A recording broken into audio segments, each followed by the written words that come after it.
Catherine from Jayne, Catherine on Books. Here we are with Book a Day. Sorry, I've missed a couple of days. Just felt a bit off it the last couple of days, bit of a fuzzy headache.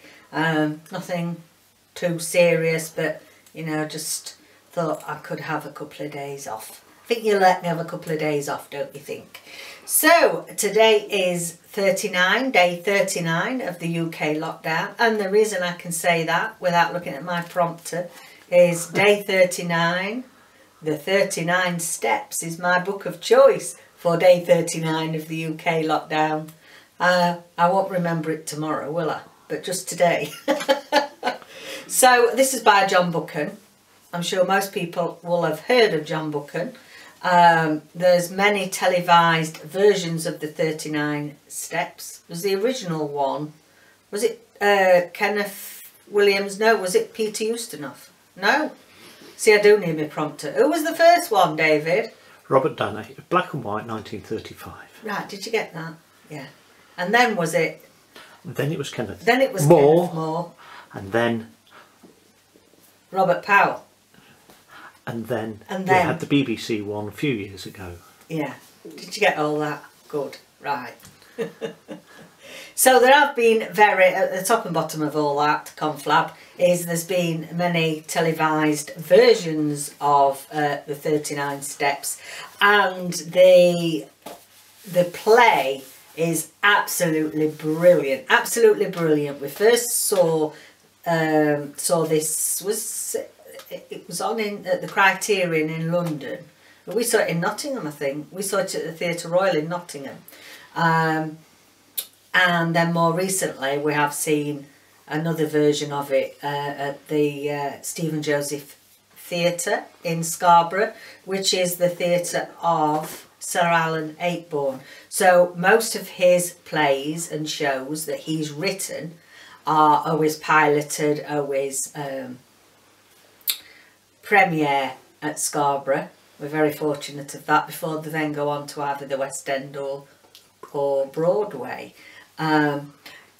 If you ever get chance, because it's a very serious spy thriller. This is one of the first spy thrillers that's been recorded, shall we say.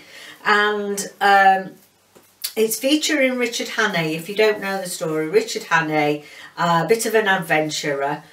He's been out working in South Africa, and he comes back to London, and it's just before the First World War, but there's starting to be suspicious activity taking place, and as you know, people are starting to make choices, decide what side of the war they want to be on, shall we say. There's a lot of spying and counter spying, double crossing and that sort of thing.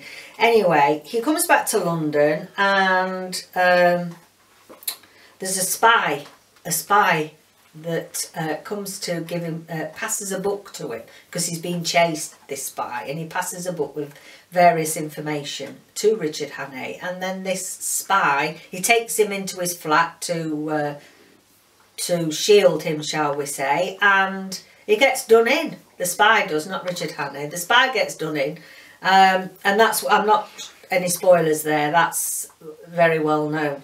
But what he does manage to say, that it's important this book gets to certain people, because there is an assassination plot afoot to bring down the British government and to assassinate, I presume it was the Prime Minister.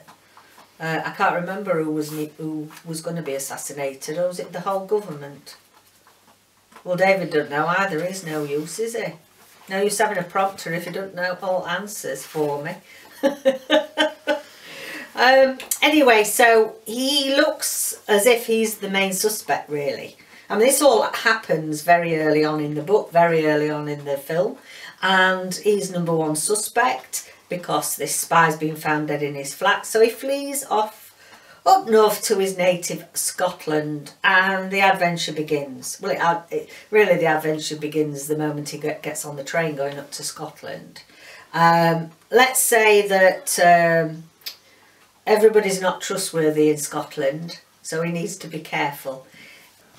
So yeah, Great spy adventure story. The book is not completely different, but there are a lot of differences to the TV and the film adaptations. But it's a very enthralling mystery, and yeah, I really do recommend it, and I recommend you watch the film or go and see the play if you can. It's actually a bit of a spoof. It's hilarious, absolutely hilarious. And considering this is a very serious book, I remember thinking, what's going on here? I didn't get it at first, the first time I went to see the play, because it very much is a spoof. It's hilarious, really. As long, you know, you've just got to go not expecting it really a serious adaptation from the book. The films and the television series are very similar on the same vein, but the play is very different. I don't know if it's still on at the Criterion in London. No, I don't know. I don't know if it's on anywhere now. Anyway, I'm rabbiting on, but it's a book a day. It's the 39 steps. And we won't ever forget that, will we? The 39 steps for the 39th day of UK lockdown. See you again tomorrow. Bye for now.